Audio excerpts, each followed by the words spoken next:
대한민국 중심 채널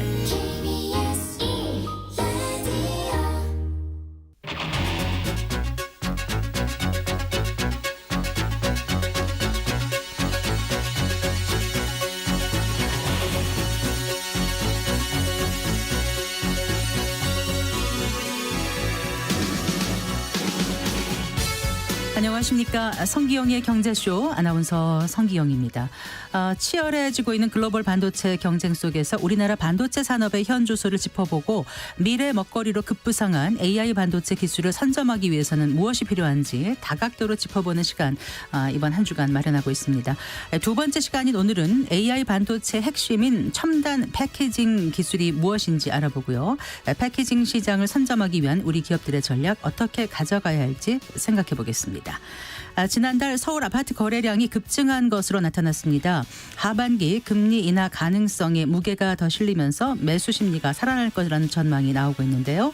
하반기 집값 움직임 어떻게 될지 살펴보고요. 오피스텔과 오피스, 상가 등 상업용 부동산 전망도 해보겠습니다. 이 시간 유튜브로도 함께합니다.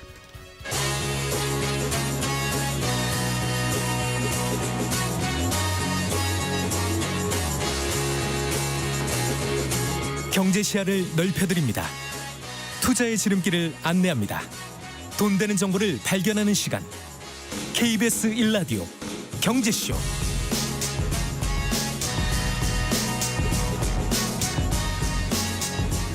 먼저 오늘의 주요 경제 뉴스부터 정리해드리겠습니다. 경제 뉴스 브리핑 손석우 경제평론가와 함께합니다. 어서 나오십시오. 네, 안녕하세요. 김범수 카카오 창업주가 SM엔터테인먼트 주가 조작 혐의로 검찰에 출석해서 지금 조사를 받고 있는 건가요? 네, 조사를 받고 있습니다. 네. 서울 남부지검 금융조사 2부가 이제 오늘 오전에 이제 김범수 공식 직책은 현재 카카오 경영쇄신위원장입니다. 네. 김범수 위원장을 자본시장법 위반 혐의로 소환해 조사하고 있다고 밝혔고요. 금융감독원 특별사법경찰이 이제 김 위원장을 기소 의견으로 검찰에 송치한 이후 약 8개월 만에 이루어지는 조사가 되겠습니다. 김 위원장은 카카오가 지난해 2월 SM엔터테인먼트 경영권 확보 분쟁 과정에서 네. 인수 경쟁 상대였던 하이브의 공개 매수를 방해할 목적으로 2,400억 원을 들여서 SM엔터테인먼트 주가를 끌어올리는데 가담한 혐의를 현재 받고 있고요. 네네. 당시 하이브가 주당 12만 원의 SM엔터테인먼트 주식을 공개 매수하겠다 이렇게 밝혔었죠. 그런데 이제 결과적으로 보면 당시에 주가가 12만 원 이상으로 올라가서 당시 공개 매수에 실패를 했었는데 검찰은 카카오가 이 하이브가 SM엔터의 주식을 공개 매수하지 못하도록 할 목적으로 총 553회에 걸쳐서 높은 가격에 주식을 사들이는 등 시세 조정에 나선 것으로 보고 있습니다. 네. 앞서 금융감독원 특사경은 지난해 11월 김 위원장과 홍은택 카카오 전 대표 등 관련자 6명을 자본시장법 위반 혐의로 검찰에 넘겼었고요. 현재는 또 배재현 전 카카오 투자총괄 대표가 구속 기소돼서 재판을 받고 있는 그런 상황인데 이제 검찰의 칼끝은 카카오 창업주인 김범수 위원장을 향하고 있습니다. 그 특사경이라고 하면 자본시장 특별사법경찰을 줄여서 거죠? 특사경이라고 합니다. 네. 자, 그런데 이 카카오가 직면한 사법 리스크가 지금 주가 조작 혐의만 있는 게 아니라면서요? 네, 맞습니다. 지금 다양한 계열사에 광범위하게 사법 리스크가 퍼져 있는 상태인데요. 네.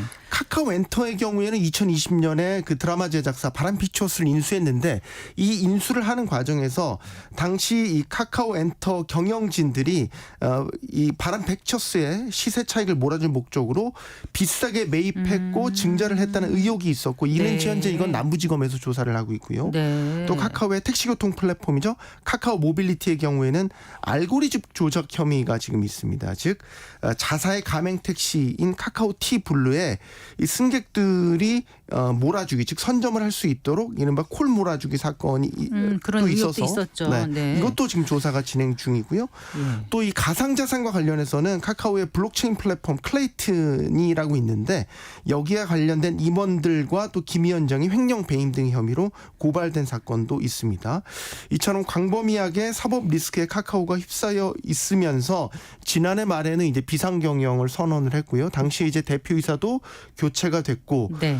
준법 경영 조직이라든지 각종 구조 조정 이런 그룹 쇄신 작업이 진행 중인데요.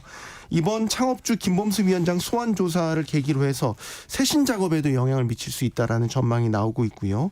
또 주요 경영진에 대해서도 수사를 받고 있고 출국 금지 조치를 받고 있는 이런 경영진도 있어서 해외 사업 같은 이런 부분에 있어서는 장기간 어려움을 겪을 것으로 관측됩니다. 네. 현재 최악의 경우에는 만약에 SM 엔터테인먼트 인수 과정에서 이 시세 조작 등에 대해서 유죄가 인정될 경우에는 인터넷 전문은행이죠.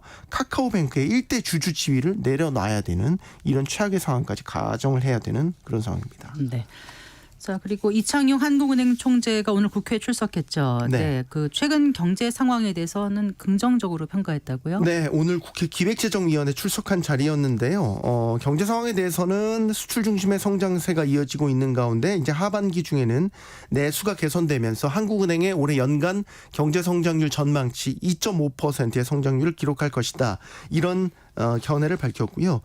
물가에 대해서는 근원 물가 상승률이 2%대 초반 수준에서 안정되고 소비자 물가 상승률도 2%대 중반 수준으로 낮아지는 등 긍정적인 움직임을 나타내고 있다고 평가를 했습니다. 다만 이제 금융 안정성에 대해서는 우려의 목소리를 냈어요. 네. 특히 이제 부채 문제를 지적을 했는데 부동산 PF에 따른 시장 부진, 또 취약 부문의 채무 상환 부담, 또 연체율이 올라가고 있는 상황, 또 올해 연초부터 현재 가계부채 증가세가 다시 확대되고 있는 점 등을 리스크로 지목을 했고요. 네네. 향후 통화정책 방향에 대해서는 물가 상승률의 둔화 흐름, 성장세, 금융 안정 간 상충 관계를 충분히 고려해서 결정하겠다 이렇게 밝혔거든요. 어떻게 보면 이제 교과서적인 방향성을 언급했다라고도 볼 수 있는데 이 총재 발언의 전체적인 흐름을 보면 일단 물가와 성장세에 대한 긍정적인 평가 속에서 디스인플레이션, 즉 물가 하향 안정에 있다는데 무게를 뒀다 이런 해석이 나오고 있거든요. 즉 금리를 인하할 것이라는 기대감을 반영하고 있다 이런 분석이 나오고 있습니다. 네. 자, 근데 이틀 뒤에는 하반기 첫 금융통화위원회가 열리지 않습니까? 네, 맞습니다. 네, 거기서 이 총재가 금리를 뭐 독립적으로 결정한다는 입장을 강조했다는 게 이게 무슨 얘기입니까? 네, 이게 좀 그 논란이 있었어요. 최근에 정부와 여당을 중심으로 해서 한국은행을 향해서 금리를 인하해라라는 직간접적인 압박을 가하고 있다 이런 시선이 있었거든요. 이제 대표적인 사례가 이달 초에 그 정부가 하반기 경제정책 방향을 발표했지 않습니까? 네. 그 회의에서 한덕수 국무총리가 한 말이 좀 논란이 됐었어요. 즉 금리는 내려갈 방향밖에 없다고 생각한다. 이렇게 네. 언급을 한 게 사실상 하늘을 향한 것이다라는 해석들이 나온 건데요. 이날 업무보고에서도 이런 그 시각과 우려에 대해서 야당 의원의 질의가 있었고요. 여기에 이제 이창용 총재가 답을 한 건데 이 총재는 다양한 의견을 듣되 금융통화위원회 위원들과 논의를 통해서 독립적으로 결정할 것이다. 이런 입장을 내놨습니다. 즉 중앙은행의 통화정책에 대해서는 자율성과 독립성의 당위성을 강조한 것으로 보입니다. 일단 이틀 뒤 열리는데 네. 현재로서는 동결적으로 네. 점쳐지고 있는 거죠. 맞습니다. 금융투자협회가 또 사전 조사를 매달 하고 있는데 채권 전문가 100명에게 설문조사를 진행한 결과 99명이 이달 11일 열리는 금통위에서는 동결될 것이다 라고 전망을 했고요. 한 명만이 이제 인하할 것이다 라고 응답을 했습니다. 네. 다만 하반기 중에 금리 인하를 시작할 것이라는 데에는 점차 많은 전문가들이 의견을 같이 하고 있습니다. 그래서 네. 다음 달도 금통위가 있고 9월이 이제 건너뛰고 10월에도 금통위가 예정이 돼 있는데 다음 달 내지 10월 금통위에서는 하느니 기준금리를 인하할 수 있다. 이런 전망이 나오고 있습니다.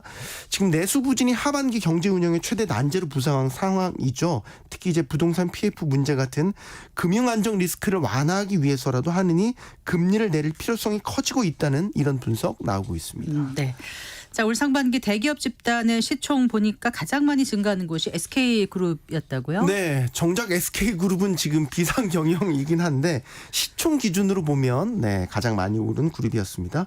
기업분석연구소 리덕스 인덱스가 이제 상장사를 보유한 80개 대기업 집단 소속 366개 상장사의 시총을 분석한 결과입니다. 이제 올해 상반기 시총이 가장 많이 증가한 곳 SK그룹이었는데 이제 21개 SK그룹의 상장사 시총은 올 상반기 기준으로 247조 2104억 원이었습니다. 그래서 삼성그룹에 이어 재계 2위를 차지를 했는데요. 연초만 해도 181조 7천억 원대에 그쳤는데 네. 6개월 사이에 65조 4,922억 원, 36%나 증가를 한 겁니다. 네. SK그룹이 이렇게 시총이 크게 증가한 데에는 역시 반도체 업계 호황으로 주가가 큰 폭으로 뛴 SK하이닉스의 비중이 컸고요. 네. SK하이닉스 시총만 상반기에 68조 원 넘게 늘어났습니다. 네. 잘 키운 계열사 하나가 그룹 전체의 시가총액을 이렇게 껑충 뛰어오르게 만드는 거죠. 자, HD 현대그룹 상장사의 시총은 연초에는 33조 8천억 원대에서 53조 원으로 19조 2천억 원 증가를 해서 시총 증가율 측면에서는 이제 56.8%로 HD 현대그룹이 이제 1위를 차지했고요. 네. 반면에 LG그룹이나 포스코그룹, 에코프로그룹, 카카오그룹, 네이버그룹 등의 시가총액이 감소를 했는데 네, 아무래도 2차 전지나 IT 업종을 주력으로 둔 그룹들이었습니다. 네, 잘 들었습니다. 고맙습니다. 고맙습니다. 경제 뉴스 브리핑 손서구 경제평론가와 함께했습니다.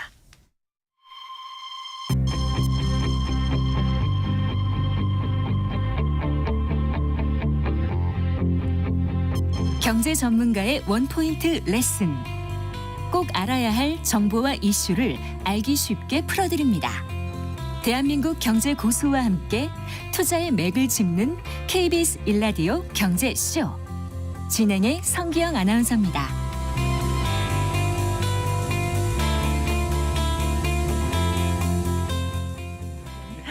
네, 4시 16분입니다. 챗 GPT가 본격적인 AI 시대를 열 수 있었던 것은 반도체의 힘이었죠. 시가총액 1조 달러를 돌파한 최초의 반도체 기업이 된 엔비디아가 만들고 있는 AI 칩은 지금 없어서 못 팔 정도인데요. AI 반도체가 탄생할 수 있었던 건 기존의 단층 반도체를 이 고층 건물처럼 수직으로 패키징할 수 있었기 때문이라고 합니다. 일각에서는 미래 시스템 반도체 경쟁력은 누가 반도체를 잘 만드느냐보다 누가 반도체 패키징을 잘 하느냐에 달렸다고도 얘기하던데요.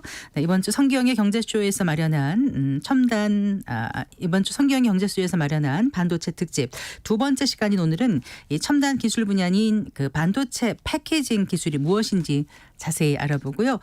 패키징 시장을 선점하려는 기업들의 경쟁이 치열한 가운데 우리 기업들은 어떤 전략으로 경쟁력을 갖출 수 있을지 전략 세워보는 시간 마련합니다. 네, 윤창민 한밭대학교 화학생명공학과 교수 스튜디오에 모셨습니다. 안녕하세요, 교수님. 안녕하세요. 네, 반갑습니다. 반갑습니다. 네. 근데 이제 반도체 전문가들 최고의 전문가를 이번 주에 모시기로 했는데 청취자분들께서 반도체학과가 아니고 화학생명공학과시네 이러실 것 같아요. 네. 네. 저도 이제 그 화학공학을 이제 전공을 하면서 제가 이제 반도체 쪽에 가게 될 거라는 생각을 많이 해보진 않았었거든요. 네. 근데 실제로 이제 반도체라든지 혹은 이제 패키징에 대해서 공부를 하다 보니까 여러 가지 이제 화학 관련된 화학 소재들이 정말 많이 쓰이고요. 네. 반도체를 만들기 위해서 네. 그리고 이제 특히나 이제 패키징 쪽에서는 화학 관련된 소재들이 정말 많이 씁니다. 그래서 네. 고분자라든지 아니면 화학적인 그런 용액이라든지 절연층이라든지 네. 그래서 화학을 하시는 분들도 뭐 저는 삼성전자에 있었지만 네. 꽤나 이제 많이 다니고 계십니다. 그렇군요. 네. 제가 너무 무지한 질문을 아닙니다. 드린 것 같아요. 저도 실제로 회사에서 많이 배웠습니다. 그러시군요. 네. 그 AI 반도체의 이제 패키징이라는 게 굉장히 중요하다는 얘기를 이제 최근 많이 들었어요. 그런데 이 패키징이 물건을 이렇게 쌓는 건가 포장하는 건가 이제 맞습니다. 이렇게 생각하기 쉬운데 좀 자세히 알아보려면 일단 생산 공정을 좀 알아야 네. 이해가 쉽지 않겠습니까? 반도체 생산 공정하면 크게 뭐 8대 공정이다, 뭐 7대 공정이다 이렇게 얘기를 하던데 네, 그렇습니다. 일단 좀 네. 설명을 해주신다면요. 네, 일단 반도체를 제조를 하기 위해서는 저희가 흔히 8대 공정이라고 부르는데요. 네. 일단 1번부터 7번까지의 공정은 이제 웨이퍼에 반도체 칩을 새겨 넣는 그런 전공정입니다. 네. 그래서 제가 좀 가지고 오긴 했는데요. 네. 네, 요게 이제 실리콘 웨이퍼이거든요. 네, 네. 실리콘 웨이퍼에 네. 이제 7대 공정을 거치고 나면은 네. 이런 반도체 칩이 형성이 됩니다. 반도체 칩이 형성이 되고요. 네, 네. 그다음에 이제 8번째 공정인 이제 패키징에서는 네. 이런 기판 같은 곳에 저런 칩들을 이제 연결을 하고 그리고 나면은 이제 저희가 흔히 알고 있는 네. 이런 그래픽 뭐 카드라든지 아니면은 네, 네. 어떤 디램 모듈에 붙어 있는 검은색의 마지막 걸 저희가 네. 이걸 보는 것 같아요. 반도체 패키지가 네. 이제 실생활에 사용되고 있는 형태로 이제 만들어집니다. 네. 그래서 이제 1번부터 7번까지가 이제 웨이퍼 제조, 산화 공정, 포토 공정, 식각, 증착 이온 주입, 금속 배선, 뭐 테스트 공정 등이고요. 네. 마지막 8번째 후공정을 저희가 흔히 반도체 패키징이라고 이제 부릅니다. 네. 자, 그래서요. 그 패키징을 조금 더 살펴볼게요. 그 이제 전 과정을 지금 아주 간략하게 말씀을 해주셨는데 요즘은 그 반도체 산업의 패러다임이 바뀌고 있다고 하더라고요. 그 네. 전에는 이제 얼마나 아주 미세하게 잘 만들 수 있는가 그 경쟁이 중요했다라고 하면 지금은 패키징이라든가 소재 같은 거 이게 더 복잡해지고 어려운 기술이기 때문에 이게 중요하다, 관건이다 이런 얘기를 하더라고요. 맞습니까? 맞습니다. 네. 네. 그래서 그 예전에 뭐 지금 현재도 마찬가지지만 반도체 같은 경우에는 저희가 미세화라고 부르잖아요. 미세화. 미세화라고 이제 부르고 나노미터 단위의 이제 공정을 의미를 하는데요. 나노미터는 10의 마이너스 9승미터이거든요. 네. 그러니까 굉장히 이제 감이 작은 안 숫자인 와요. 네. 거죠. 저희 머리카락이 보통 한 80마이크로 정도인데요. 네. 이거를 이제 나노로 표기를 하면 8만 나노미터거든요. 그런데 뭐 삼성전자나 TSMC가 지금 2나노미터, 3나노미터 공정을 이제 하고 있다라고 하면은 저희 머리카락보다 수만 배 작은 그런 크기에서 수만 분의 1. 네, 수만 네, 분의 굵기. 1 네, 굵기로 이제 저희가 만져지지도 공정을 않는 네, 것 정말 같은 느낌이요. 느껴지지도 않는 네. 그런 정도의 사이즈로 이제 공정을 진행을 하고 있다라고 네. 이제 보시면 될 것 같고요. 네.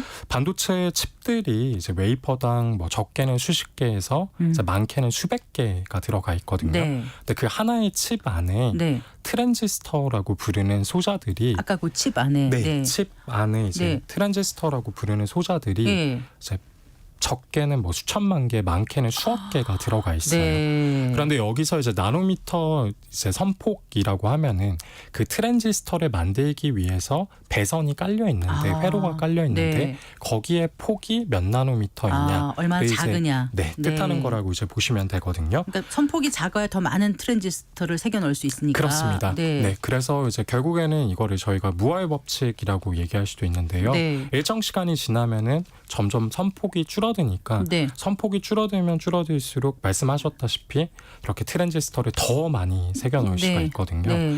그래서 이제 그 무어의 법칙이라는 것을 따르면서 네. 이제 선폭을 줄여나가면서 반도체 성능을 올리는 그런 것들을 계속 그게 진행을 미세화였다는 네, 미세화인 거죠. 네. 네, 미세화입니다. 네. 그런데 결국에 이제 미세화도 이제 한계가 있거든요. 예. 그래서 제가 개인적으로 생각했을 때는 한 1나노미터 정도가 이제 한계로 보고 있고요. 네. 그 한계가 존재하는 이유는 결국에는 저희가 회로를 생각을 해보면 전기 배선이 너무나 가까워지면은 전기가 새어버립니다. 그래서 그거를 저희가 누설 전류라고 부르는데 네. 누설 전류가 발생을 하게 되면 오류가 당연히 생길 것 같아요. 네, 오류가 생겨버립니다. 네. 그래서 그렇게 오류가 생겨버리면 당연히 반도체가 동작을 제대로 할 수 없기 그렇죠. 때문에 선폭에서 이제 한계가 존재해버릴 수밖에 없고 이거를 이제 돌파하기 위해서 패키징 기술을 네. 이제 활용을 해서 이런 미세화를 돌파하려고 하고 있습니다. 그러니까 네. 패키징이면은 그러면 자 다시 여쭤볼게요. 그러면 패키징으로 좀 돌파한다 그러는데 그럼 패키징은 어떻게 한다는 거라고요? 패키징 같은 경우에는 예. 이제 그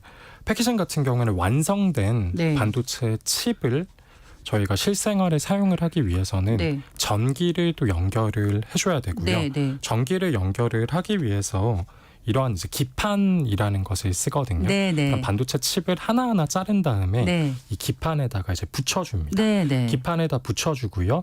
그 다음에 이제 실리콘 같은 경우에는 네. 굉장히 약합니다. 그래서 네. 약하기 때문에 실리콘이 이제 쉽게 깨져버리거든요.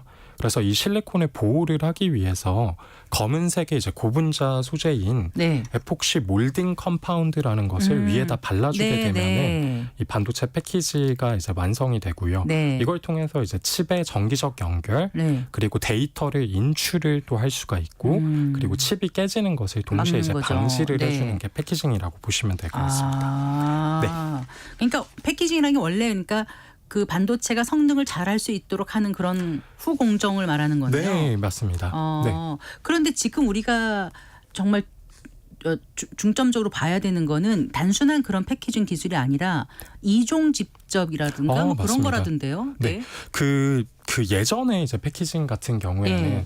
제가 좀 자동차로 한번 비유를 해볼 수가 있을 것 같은데요. 네네. 그래서 핵심 부품인 엔진을 예를 들어서 전공정에서 만들었어요. 네. 그럼 그 엔진이라는 것은 결국에 이제 마력을 내지 않습니까? 네, 네. 그러면 이제 후공정, 즉 패키징에서는 그 엔진을 가져다가 엔진을 바퀴에 이제 구동력을 내기 위해서 뭐 샤프트를 놓고 뭐 미션을 설치를 하고 그다음 네. 바퀴를 달아줌으로써 네, 네. 그 엔진이 낼 수 있는 최대 마력을 그대로 보존해서 네. 소비자들이 잘 활용할 수 있게 해주는 게 예전에 패키징의 개념이었습니다. 네. 그런데 이제 이종집접으로 넘어오게 되면은 네. 이종집접 즉 헤테로지니어스 인테그레이션이라는 거는 네. 다른 종류의 반도체 칩들을 한꺼번에 패키징을 통해서 이제 연결을 해주는 거거든요. 네. 그러다 보니까 이제 엔진만을 활용하는 게 아니라 패키징 쪽에서는 엔진과 모터를 동시에 붙여줌으로써 마력을 오히려 더 끌어올릴 수가 있게 된 네. 겁니다. 그래서 예전의 패키징이 마력을 그냥 보존하는 것에 그쳤다라고 네. 하면은 지금의 첨단 패키징은 다른 종류의 칩들을 가져옴으로써 네. 오히려 마력을 끌어올리는 이러한 네. 역할을 이제 수행을 할 수 있게 된 그럼 거라고 우리가 보시면 됩니다. 엔비디아에서 GPU가 네. 있잖아요. GPU 옆에다가 HBM을 붙인다. 이게 그런 개념인가요? 네, 그런 개념으로 보시면 될 것 같습니다. 네. 그래서 유기적으로 GPU와 HBM을 연결을 해줌으로써 네. 좀 더 반도체의 이제 성능을 끌어올리는 것이 헤테로지니어스 인테그레이션입니다. 아, 그래서 그렇게 하게 되면은 그 미세화라는 거가 갖는 모의 법칙의 한계를 깨는 거가 맞습니다. 된다는 그렇게가 것이죠. 이제 가능합니다. 아. 그 중에 이제 또 대표적인 기술이 이제 칩렛이라고 부르는 기술이 있는데요. 네. 네. 근데 그 칩렛이라는 것은 저희가 예를 들어서 반도체를 생각을 해보면 반도체가 뭐 명령도 내릴 수가 있고요. 네. 연산도 할 수 있고 제어도 할 수 있는데 그렇죠. 그 여러 가지 기능들을 이제 하나의 칩 안에 다 넣고 원래는 만들거든요. 네. 그런데 이 칩렛이라는 기술을 쓰면은 명령, 연산, 제어 이런 그 칩들을 따로따로 이제 만들어주고 네. 패키징을 통해서 그러한 칩들을 다 연결을 해줍니다. 그러다 보면은 네. 뭐 예를 들어서 10나노미터급으로 저희가 칩을 만들어야 되는데 네. 16나노미터급의 공정을 써서 네. 칩렛으로 각각의 칩들을 만들어내고 네. 잘 연결을 하면 네. 16나노로 만들었지만 네. 칩렛 기술을 활용을 해서 10나노미터급의 성능을 낼 수도 있습니다. 네, 그래서 패키징이 최근에는 성능 향상을 위해서 사용이 되고 있다라고 보시면 될 것 같습니다. 그러면 글로벌 반도체 기업들의 패키징 기술 개발이 지금 말씀하신 칩넷 수준까지 와 있다는 말씀이시고요. 그렇습니다. 네. 잘 나가고 있는 기업들이 지금 대만, 중국 기업들이죠. 네, 지금 거의 대부분의 기업들이 지금 네. 패키징에서 1위부터 이제 10위 안의 기업들은 네. 지금 제가 좀 말씀을 드리면은 네. 일단 1등은 대만의 ASE고요. 2등은 미국의 엠코, 그리고 3등은 중국의 JCT, 네. 그리고 대만의 파워테크, 네. 그리고 5등은 이제 중국의 통프 마이크로 일렉트로닉스입니다. 네. 그래서 10등 중에 대만이 6군데, 중국이 네. 3군데, 그리고 엠코 같은 경우에는 원래 이제 한국의 아남전자였었거든요. 아, 그래요. 네, 미국에 이제 인수가 되면서 아이고. 지금 미국이 이제 또 한 군데가 10위 안에 그렇군요. 존재하는 상황입니다. 그럼 일단 우리나라 기업으로는 지금 없는 거네, 10위 안에. 네, 25위권까지 이제 확장을 해보면은 네. 뭐 하나마이크론, SFA 반도체, 네. LB세미콘, 그리고 이제 네페스 등이 네, 들어갔어요. 25위권 안에는 들어가 있습니다. 네. 우리 기업들의 상황을 조금 더 살펴볼까요? 네, 우리나라 기업들 같은 경우에는 사실은 그 패키징이 예전에는 전통적인 패키징은 네. 아까 말씀드렸다시피 그냥 성능을 이제 보존하는 것에 그쳤었거든요.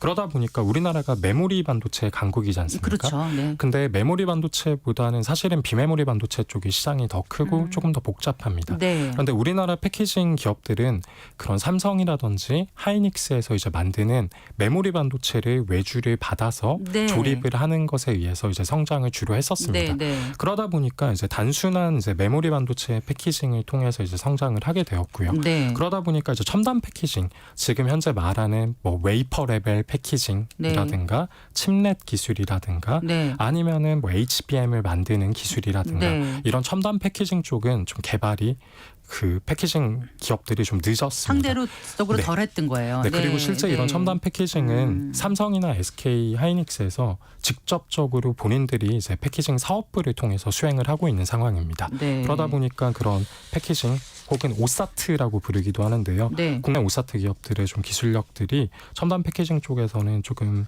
걱정이 되는 부분들이 많이 있습니다. 그래요. 그런데 지금 말씀 들어보니까 이게 이제 후공정 기술이잖아요. 패키징이. 이 차세대 후공정 기술을 선점하는 게 앞으로 AI 반도체 시대에 정말 그 패권을 가질 수 있는 그런 가늠자가 되지 않겠습니까? 맞습니다. 네.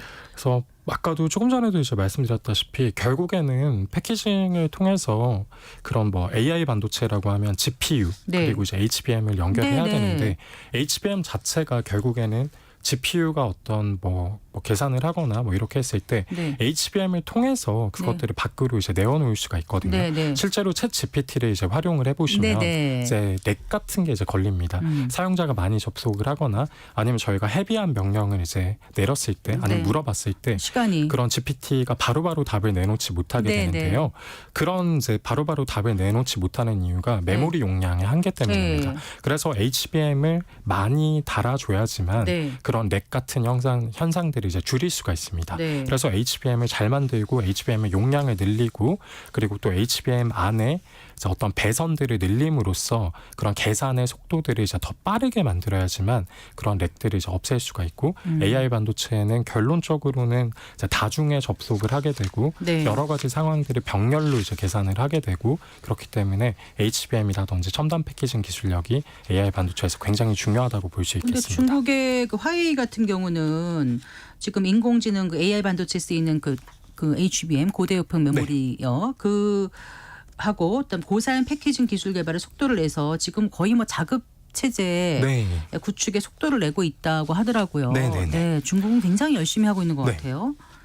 일단 화웨이 같은 경우에는 그 사실은 뭐 삼성전자를 좀 약간 굉장히 롤모델 뭐라고 해야 될까요? 약간 뭐 표방하고 있는 네. 그런 종합 반도체 기업이라고 이제 볼 수가 있는데요. 네. 화웨이에서 이제 말씀하신 대로 그 정말 많은 이제 반도체에 대한 그런 노력들을 하고 있습니다. 그래서 뭐 작년에 뭐 2023년에 화웨이에서 뭐 스마트폰도 이제 내놓고 있지만 네. 거기에 들어가 있는 AP 칩이 네. 이제 어떤 기린 9000S라는 칩이 있었습니다. 그래서 기린 9000S라는 칩이 있었는데요. 지금 중국 같은 경우에는 그 미국이 주도를 해서 대중 제재를 반도체에 대해서 이제 내리고 있습니다. 맞아요. 그래서 나노미터급을 뭐 만들 수 있는 그런 설비라든지 소재 이런 것들을 중국에 수출을 못하게 하고 네, 있거든요. 네. 근데 작년에 이제 나왔었던 기린 9000S라는 칩을 딱 열어봤더니 네.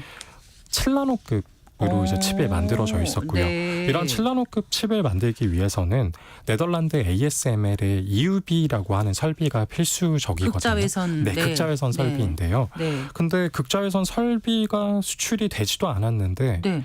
그런 칩을 이제 만들어내서 이게 어떻게 만들어진 거지 하고 네. 난리가 났었습니다. 네. 그래서 살펴보니까 EUV가 아니라 네. 심자외선이라고 불리는 그 전 세대 DUV 설비를 써가지고 네. DUV 설비를 뭐 34번을 공정을 진행을 해서 EUV면 9번만 진행을 하면 되는데 네. 34번의 공정을 진행함으로써 네. 7나노급 칩을 이제 만들었고요. 네. 이러한 방식을 저희가 멀티 패터닝이라고 부르거든요. 네. 그래서 이렇게 이제 우회할 수 있는 전략들을 많이 가지고 가고 있는데요. 네. 근데 그 멀티 패터닝을 하게 되면 수율이 굉장히 낮습니다. 양품이 좀 떨어진다는 네, 뭐 한 거죠? 20% 정도밖에 수율이 나오지 않고요. 네. 일반적으로 저희가 반도체 수율은 보통은 90% 이상 정도로 네. 보거든요. 네. 그리고 고난이도여도 한 60% 이상이 나와야 됩니다. 네.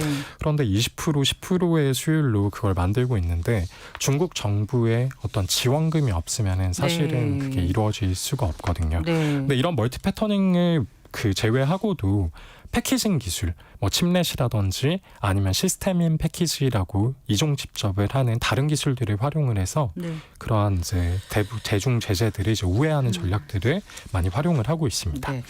그 삼성전자 같은 경우는 이제 패키징하고 그 HBM을 네. 같이 함께 공급하는 네. 턴키 전략을 지금 노리고 있는 것 같더라고요. 이거 좀 설명을 해주실까요? 네, 일단 턴키라고 하면은 산업에서 이제 많이 사용이 되고 있는 단어인데요. 네. 말 그대로 턴키, 그냥 고객이 받았을 때 그냥 키만 꽂아서 돌리면 된다. 다 된다. 네, 다 된다. 이런 이제 서비스를 말하는 겁니다. 네. 근데 반도체도 이제 산업을 구분을 좀 반도체를 살펴보면은 반도체를 설계를 하고 패브리케이션. 그리고 네. 파운드리를 통해서 이제 그런 제조를 하고요. 네. 그리고 패키징을 통해서 실제 고객이 사용할 수 있게끔 네. 그런 반도체 칩을 이제 포장을 해주고요. 네. 그다음 첨단 패키징을 통해서 이러한 칩들을 또 서로 연결을 해주는 이런 것들을 이제 다 네. 한꺼번에 포함해서를 저희가 이제 턴키 전략이라고 그걸 다 부르는데요. 하는 거. 네. 다 할 수 있는 회사가 유일하게 삼성전자죠. 삼성전자밖에 없습니다. 전 그쵸? 세계에서. 네, 전 왜냐하면 세계에서. 삼성전자는 비메모리, 메모리를 다 하고 있고 네. HBM도 만들 수 있기 때문에 네, HBM은 SK 하이닉스에 비해서 좀 뒤처졌긴 했지만 네, 살짝- 이런 턴키 전략이 있기 때문에 네. 또 상당히 긍정적인 부분이 있는 것 같아요. 네, 맞습니다. 네. 그래서 삼성전자 같은 경우에는 사실 고객사 입장에서는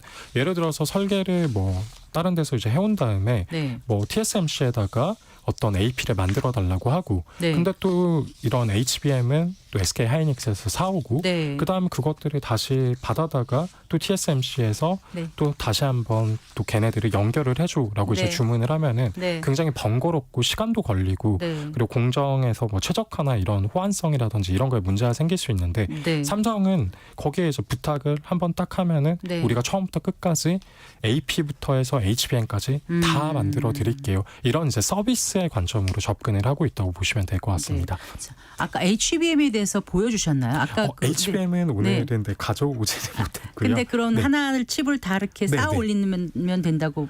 네, 맞습니다. 네, 이런 뭐 기판이라고 하는 거 네, 위에 이런 네. 칩들을 이제 계속 다단으로 쌓아 네. 올리는 거라고 이제 보시면 되는데요. 네. HBM 같은 경우에는 사실은 이제 조금 기판이 다릅니다. HBM은 웨이퍼 위에다가 네. 칩들을 이제 쌓아 올려서 네. 만들거든요. 네. 그래서 일반적인 이런 PCB라고 부르는 네. 기판을 쓰는 것보다 난이도가 이제 훨씬 더 높은 공정이라고 그 보시면 될 면적을 것 좀 같습니다. 작게 차지하겠네요. 면적을 이제 그 HBM 다단으로 쌓아 네, 올리니까요. 네, 아무래도 이제 면적도 다단으로 쌓아 올리면은 훨씬 더 이제 작게 만들 수 있다는 그런 장점을 네. 가지고 있습니다. 제가 궁금해서 좀 네. 여쭤봤고요. 현재 그 패키징 기술 개발에 있어서 가장 어려움이 뭐예요? 현장에서 사실 보시고 또 학교에서 또 네. 가르치시면서 느끼시는 게 많을 것 같아서 일단 이제 좋습니다. 어려움이 굉장히 사실 국내에는 좀 많은데요. 사실 패키징만 놓고 보면은 그 우리나라 기업들의 점유율이 세계 6%밖에 되지 않습니다. 네. 그래서 저희가 실제로는 대한민국이 뭐 반도체 강국이라고 하는데 네. 어떻게 보면 메모리에 이제 국한이 되어 있고요. 네. 메모리의 점유율은 이제 90%를 차지하고 있지만 비메모리는 사실 뭐 한 10% 내외거든요. 네. TSMC가 이제 압도적으로 1등을 차지하고 있고요. 네. 그래서 이제 제가 처음에 이제 패키징 쪽 제가 삼성전자 TSP 총괄 이제 AVP 사업부 패키징 사업부에 있었는데요. 네. 제가 저희 연구실에서 그런 패키징 쪽으로 이제 취업을 한 최초의 사람이었습니다. 네, 그렇게 취업을 하게 된 이유가 네. 저에게 가장 먼저 이제 제 인생에서 처음으로 합격을 가장 빨리 준 곳이 거기였기 때문에 네, 네. 이제 가게 되었습니다. 근데 갔더니 제가 이제 현장에서 체험을 했던 게 패키징이 전 공정 대비해서 많은 관심을 삼성 안에서도 받지 못하고 있다라는 걸 느꼈습니다. 네. 근데 때마침 그때 이제 코로나라든지 이런 것들이 터지면서 이제 사람들이 집에서 네. 어떠한 뭐 OTT라든지 아니면 동영상 플랫폼들이 이제 많이 보다 보니까 그런 서버용 어떠한 반도체라든지 더 고성능의 이제 반도체들이 더 필요한 시대가 왔고 네. AI 반도체가 이제 빵 하고 나오면서 네. 패키징의 중요성이 갑자기 막 강조가 네. 돼버린 거죠. 네. 그래요. 그 이제 패키징이 얼마나 중요한지 네. 오늘 교수님 말씀 통해서 예. 충분히 이제 이해가 됐고요. 우리 기업이 지금 갖고 있는 게 이제 시장 점유율 한 6%밖에 안 되는데 네. 충분히 잠재성은 있는 기업들 아닙니까? 맞습니다. 네, 어떻게 네. 경쟁력을 키워가야 될지 끝으로 좀 말씀해 주세요. 네, 그 아무래도 이제 인력이라든지 뭐 이런 부분들이 사실 좀 많이 부족하긴 합니다. 그래서 일단은 우리나라 같은 경우는 삼성이나 SK 하이닉스 대기업들에서 주로 이제 첨단 패키징을 진행을 하고 있는데요. 네. 제가 현장에서 봤을 때 패키징 관련된 이제 인력들이 많이 부족하고요. 그래서 정부에서 그런 교육이라든지 인력을 이제 키우는 곳에도 많이 좀 집중을 해야 될 것 같고요. 네. 대기업들만 또 첨단 패키징을 하는 게 아니라 중소나 중견 기업들의 외주를 줄 때 그런 첨단 패키징 기술력들을 함께 공유를 하거나 네. 상생을 할 수 있는 그런 방안들을 또 구색을 하고 네. 모색을 하고 그다음에 정부에서도 그렇게 했을 경우에 조금 더 어떤 지원을 해준다든지 네. 이러한 방식들을 해야지만 패키징 쪽이 더욱더 발전할 수 있다. 패키징 인증 어디서 찾을 수 있어요? 네, 패키징 인재 어디서 찾을 패키징 수 있어요? 인재요? 육성하시는 패키징 거예요? 인재 제가 네. 저희 연구실에서도 이제 많이 하고 있긴 한데요. 네. 근데 단순히 들어보셨겠지만 반도체 학과는 들어보셨을 텐데 네. 패키징 학과는 한 번도 들어보신 적이 네, 없을 없죠. 겁니다. 네. 그러다 보니까 패키징은 이제 반도체 하나에 종속되어 있는 개념 혹은 패키징은 여러 학문에서 한꺼번에 또 다 하거든요. 네. 그래서 패키징을 좀 전문적으로 할 수 있는 그런 학과라든지 아니면 트랙이라든지 이런 네. 것들이 많이 신설이 되어야 된다고 생각합니다. 앞으로 중요한 역할을 좀 해주셨으면 합니다. 네, 잘 들었습니다. 네, 고맙습니다. 노력해보겠습니다. 감사합니다. 네, 윤창민 한밭대학교 화학생명공학과 교수와 함께했습니다.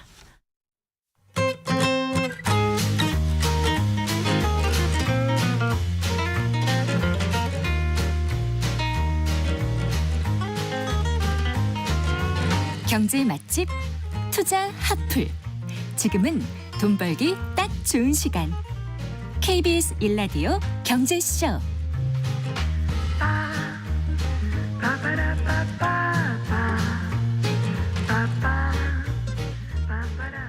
네, 부동산 시각을 넓히기 위한 시간입니다. 부동산 흐름 한 뼘 깊게 분석해보고 한 발 빠르게 전망해보겠습니다. 우리은행 함영진 부동산 리서치 랩장 스튜디오에 모셨습니다. 반갑습니다. 네, 안녕하세요. 네, 지금 기준금리가 좀 인하될 거라는 그런 기대가 시장에 좀 네. 있는 것 같아요. 이게 이제 주택 시장에 어떤 영향을 미칠지 먼저 잠깐 좀 얘기해 주시겠습니까? 네, 기준금리 인하가 이제 수도권 주택 구입 수요 확대에 도움이 될 것으로 보여지긴 합니다. 네. 하반기 주택 시장에 이제 큰 변수라고 보기는 좀 어려운 상황인데요. 뭐 이미 유럽 주요국이 금리 인하를 시작했고 또 미국과 우리나라도 연내 한 차례 정도 기준금리를 인하할 것으로 판단되기 때문입니다. 네, 네. 다만 이제 금리가 내려간다고 해서 속도가 매우 빠르다고 보기는 어려울 것으로 보여지고요. 과거 0.5%대 저금리 시기에 회기는 좀 쉽지는 않을 것으로 판단이 네. 됩니다. 오지 않을 네, 그렇습니다. 그래서 옛날 여입니다. 지금도 네. 이제 중금리에 좀 적응을 해야 되는 것이 아니냐 뭐 이런 네. 얘기가 나오고 있기도 하고요. 그 정부도 기준금리 인하에 대비해서 오는 9월에 스트레스 DSR 2단계를 시행할 예정이기 때문에 네. 이제 변동금리부 차주는 대출 총액이 약간 줄어들게 될 겁니다. 뭐 근본적으로는 부채를 감당할 수 있는 선에서 대출을 통한 내 집 마련이 필요하다고 보여집니다. 네. 그런데 지금 이제 보면은요, 수도권을 중심으로 좀 집값이 바닥을 친 게 아니냐 이런 얘기도 솔솔 나오고 있고요. 또 한국부동산원 그 자료를 보면은 서울 아파트 같은 경우는 이제 매매가가 몇 주 연속 네. 계속 플러스 그 변동률을 맞습니다. 보이고 있지 않습니까? 자, 하반기 집값 그 전문가로서 어떻게 전망하세요? 저는 서울을 중심으로 수도권은 주택 가격이 좀 오르는 것에 무게추를 더 두셔야 되는 것이 아닌가 싶은데요. 네. 일단 서울은 4월부터 아파트 매매가가 플러스 변동률을 보이고 있습니다. 네. 뭐 수도권을 중심으로 한 전세 가격 상승폭이 최근에 더 커지고 있고요. 네. 그 신생아 특례 보금자리론을 이용해서 이제 매입 수요가 일부 유입되고 있습니다. 그리고 아파트 이제 분양 시장이 일부 자극하는 부분들도 있는데요. 서울 아파트의 분양 진도율이 매우 낮은 와중에 수도권의 분양가 수준이 생각보다 굉장히 높은 상황입니다. 뭐 수도권 주택 시장 가격 회복이라든지 뭐 반등을 생각하시는 분들은 오히려 분양 시장에서 당첨이 어렵다면 이제 기존 주택을 매입하는 수요로 전환하는 움직임들도 네. 일부 나타나고 있는데요. 이제 그런 모습을 본다면 상대적으로 서울을 중심으로 한 주택 가격 상승이 연내는 좀 이어지지 않을까 싶고요. 그러니까 수도권에서 분양가가 생각보다 높다. 네. 그러면 저 정도면은 차라리 서울을 사지 이 말씀이신 건가요? 아니면 제가 잘못 이해했나요? 네, 서울을 중심으로 한 수도권의 그 분양가격이 매우 높기 때문에 네. 신축 분양을 기다린다고 해서 당첨이 또 되리라는 보장도 없고요. 네. 뭐 그럴 바에는 차라리 인근에 뭐 입주 5년차 신축을 구입하는 네. 구축 매입 수요가 최근 주택 시장에 나타나고 있다고 그러니까 봐야 전세값도 오르고 있으니까 네. 이렇게 오르는 전세값 이렇게 불안해하느니 차라리 좀 사겠다 이런 생각을 맞습니다. 또 할 수 있을 것 같기도 하고요. 네. 네. 하반기에 이제 일단 좀 상승 쪽에 무게추를 두는 방향으로 말씀을 하셨는데 네. 그래도 미분양이 여전히 지금 미분양 가구가 몇만 가구예요? 7만 가구가 넘어선 상황이라고 할 수 있고요. 네. 대신 이제 미분양 시장의 특징이 있습니다. 뭐 지방 쪽에 미분양이 좀 많이 쏠려 있는 상황입니다. 5만 7천 가구 정도가 지방에 몰려 있고요. 아, 그래요. 수도권 같은 경우는 경기도가 10,000 가구 정도 네. 미분양이 있기 때문에 상대적으로 수도권은 공급 적체나 미분양 적체 리스크에서는 좀 벗어나고 있다고 봐야 될 것 같고요. 네. 지방주택 시장은 이제 공급 적체나 미분양 때문에 전세 가격이나 매매 가격이 동반 하락하고 있는 지역도 나타나고 있습니다. 지방은 그러면 전세 가격도 지금 내려가는 추세예요? 네, 그렇습니다. 아, 그래요? 언제부터일까요? 그러니까 서울 수도권은 계속 좀 서울 수도권하고 지방하고 이렇게 좀 양극화가 된다 그럴까요? 좀 괴리가 점점 더 생겨나고 있는 것 같다는 느낌을 받아요. 네, 맞습니다. 뭐 요즘 이제 양극화는 어제 오늘의 얘기가 아니겠지만 네. 그 과거보다도 가격의 움직임이라든지 최근에 임대차 시장의 움직임도 상당히 변화가 뚜렷한 편인데요. 수도권 같은 경우는 사업부터 주택 시장이 회복되고 전세 가격도 오르고 있는 반면에 네.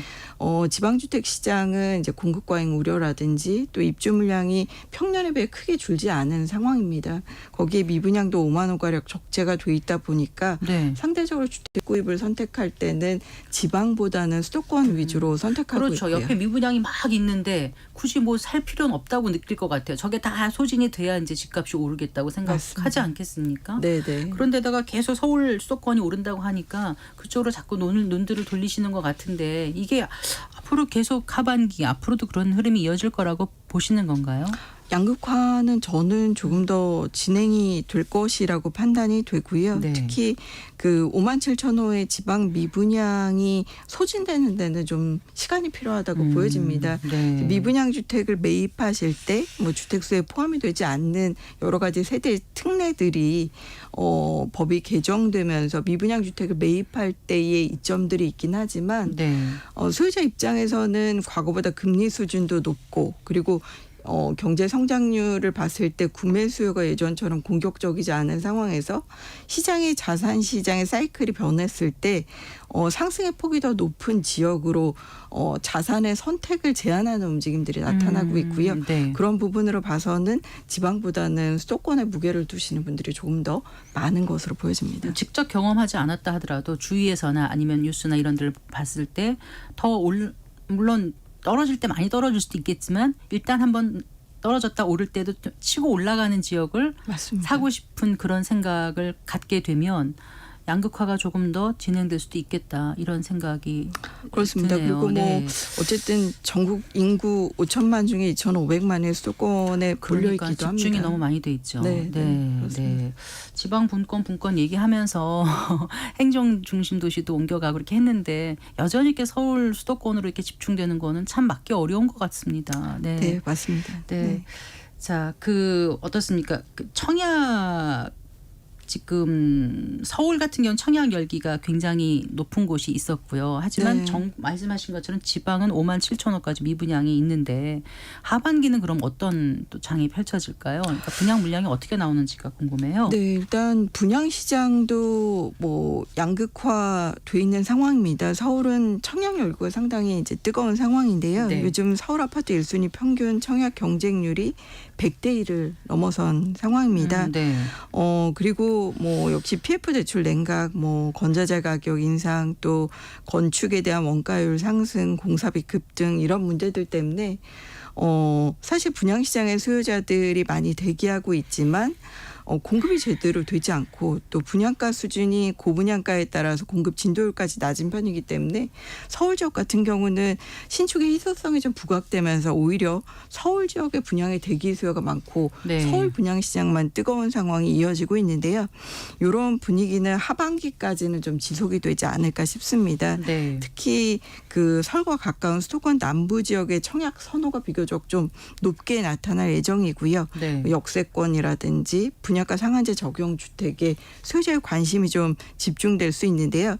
대신 뭐 지방 지역 중에서 공급이 많은 대구라든지 경상, 제주, 세종 뭐 네, 이런 네. 지역들은 미분양 적체 현상 때문에 전세 가격도 떨어지고 있기 때문에 지난해보다는 청약 경쟁률이 낮은 상황이 유지될 수밖에 없을 것으로 보여집니다. 올해 그 청약 경쟁률이 높았던 사업장들이 네. 그럴 만한 데였으니까 어디였었죠? 그렇습니다. 올해 서울 청약 경쟁률 1순위 사업장 중에 경쟁률 1위를 차지했던 곳이 지난 5월에 광진구 구이동에서 공급한 강변역 센트럴 아이파크였습니다. 네네. 해당 단지의 청약 경쟁률이 무려 494대 1이었습니다. 네네. 그리고 1월에 분양한 서초구 잠원동의 메이플자이도 442대 1의 경쟁률을 나타냈고요. 네. 최근에 공급이 됐죠. 이제 마포의 마포자이 힐스테이트 라첼스라든지 뭐 경희궁 유보라, 더샵 둔촌포레 이런 지역들도 100대 1 안팎의 청약 과열 현상을 나타냈습니다. 여기는 비쌌던 데인가요? 어떤가요? 상대적으로 분양가는 좀 높은 편이었고요. 네. 이제 마포에 공급된 아파트도 흔히 이제 국민주택 평형이라고 얘기할 수 있는 전용 면적 84제곱미터가 17억이 넘었었고요. 네. 강남에 이제 분양가 상한제가 적용되는 단지들도 3.3제곱미터당 6,800만 원을 분양가를 나타내고 있습니다. 네. 자, 그렇다면 아까 말씀하신 뭐 건자재 가격 인상이라든가 공사비 급등 여러 가지 문제로 지금 분양가는 내려가지는 않을 것 같다는 생각이 들거든요. 맞습니다. 그런데 또 좋은 데는 분양가가 비싸도 이렇게 몰리니 자, 네, 3분기 그럼 어떤 곳에 또 분양이 예정돼 있는지 잠깐 짚어주신다면요. 네, 적어도 이제 100대 1 이상의 청약 경쟁률이 기대되는 지역들이 3분기에 좀 나올 예정인데요. 네. 이제 7월에 나오는 물량은 강남구 도곡동에 레미안 레벤투스가 있습니다. 네, 네. 그 308세대 중에 133세대를 일반 분양할 예정이고요. 네.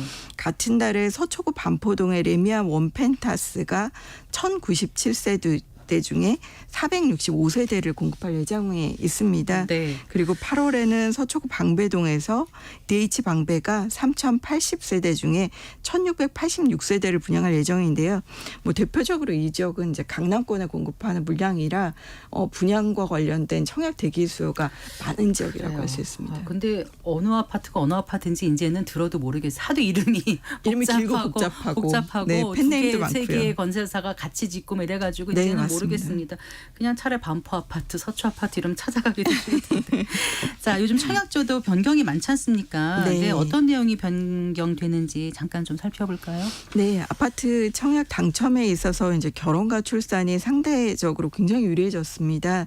2년 이내에 출산한 자녀 가구가 있는 부분들, 그러니까 신생아 특례를 받을 수 있는 분들은 신생아 특별이나 우선 공급이 이번에 신설이 됐고요. 예전에는 부부가 당첨자 발표를 같은 단지에 청약할 수 없었습니다. 네네. 지금은 청약하실 수 있겠고요. 그리고 최대 3점까지 배우자의 청약 가점을 가져올 수 있습니다. 네, 네. 그리고 다자녀 특별 공급이 3자녀에서 2자녀로 낮아졌고요. 네. 그리고 하반기에는 신규 출산 가구 특별 공급 재당첨 1회가 허용이 됩니다. 네. 그리고 신혼부부의 결혼 전 당첨 이력이 배제되기 때문에 결혼하신 이후에 특별 공급을 받으실 수 있겠고요. 네. 그리고 청약 예부금, 청약 저축가입 통장을 주택청약 종합저축으로 이제 전환하실 수 있습니다. 네, 네. 그리고 청약 통장의 월 납입 금액이 10만 원 인정 한도였는데 이게 25만 원까지 네. 높아지기 때문에 네. 증여 여력이 있으면은 목적으로도 많이들 가입하실 것으로 보여집니다. 그 상업용 그 시장은 좀 어떤지 궁금해요. 그 오피스텔이라든가 오피스라든가 상가 투자 시장은 어떻습니까 지금? 상대적으로 아파트 시장에 비해서는 뭐 좀 여유에 있는 상황이라고 할 수 있습니다. 이제 아파트의 대체제인 오피스텔 시장은 이제 거래 감소나 매매 가격 하락 때문에 네. 요즘 침체 흐름이 좀 이어지고 있는데요. 전세 사기 이슈 때문에 오피스텔의 월세화가 가속화되면서 대신 임대의 수익률은 좀 좋아지는 편이라고 네, 할 수 있겠고요. 네.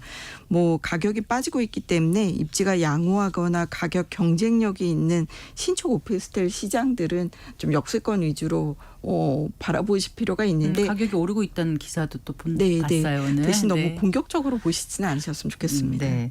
오피스라든가 상가 투자는 어떻습니까? 이제 오피스의 경우에는 임대 가격이나 공실률 같은 임대 시장의 지표가 비교적 양호한 흐름을 이어가고 있습니다. 뭐 상업용 부동산 유형 중에는 비교적 이제 오피스는 우량 자산으로 투자 선호는 좀 높은 편이라고 할 수 네. 있겠고요. 대신 상가 같은 경우는 양극화가 심합니다. 뭐 경기가 썩 좋지 못하고 요즘 온라인 쇼핑 굉장히 많이 하시잖아요. 그래서 비교적 MZ 세대 선호도가 높은 대형몰이라든지 강남, 용산, 성수동 뭐 이렇게 도심의 일부 플래그십 스토어가 있는 지역들, 뭐 젊은이들을 좀 유도할 수 있는 지역들의 상권을 제외하고는 좀 공실이 증가하고 있고요. 네. 투자 수익률 때문에 좀 고전하고 있는 상황이라고 할 수 있기 때문에 이런 지역도 원스톱 쇼핑이 가능한 뭐 대형몰이라든지 뭐 트렌디한 상권 위주로만 시장이 움직이고 있다고 보셔야 될 것 같습니다. 네. 뭐 주택 시장 잠깐 좀 살펴봤고 상업용 부동산 시장도 잠깐 이제 살펴봤는데 좀 마무리 좀 해주실까요? 어떻게 전략을 갖고 네. 투자를 하시는 게 좋을지, 예, 아무래도 자산 관리하면 하반기에 좋을지요. 예, 네. 정액제도 변경도 있고 노후객도시 특별법 같은 경우 선도지구 발표도 있겠고요. 네. 그리고 기준금리 인하 관련된 이슈도 있을 수 있습니다. 뭐 연내 부동산 시장에 영향을 줄 다양한 이슈가 하반기에도 있기 때문에 바뀌는 제도라든지 정부 정책 흐름 잘 읽으셔서 하반기에도 좀 현명한 자산 관리 하셨으면 좋겠습니다. 무주택자인 분들은 지금 집을 사는 게 어떤가 이런 질문 많이 받으실 것 같은데요. 네. 짧게. 지방은 그렇게 급하지는 않을 것으로 보여지고요. 네. 수도권이라고 하면 전세 가격이 꾸준히 오르고 특히 내년에 경기도 입주 물량이 상당히 많이 줄어들 것으로 네. 보여집니다. 네. 전세 가격이 오르기 때문에 일부 저리 대출이 가능하시다면 내 집 마련하시는 것들도 고려해 보실 필요가 있겠습니다. 잘 들었습니다. 고맙습니다. 네, 감사합니다. 우리은행 함영진 부동산 리서치 랩장과 함께했습니다. 성기영의 경제쇼 오늘 순서 여기까지입니다. 저는 아나운서 성기영이었습니다. 고맙습니다.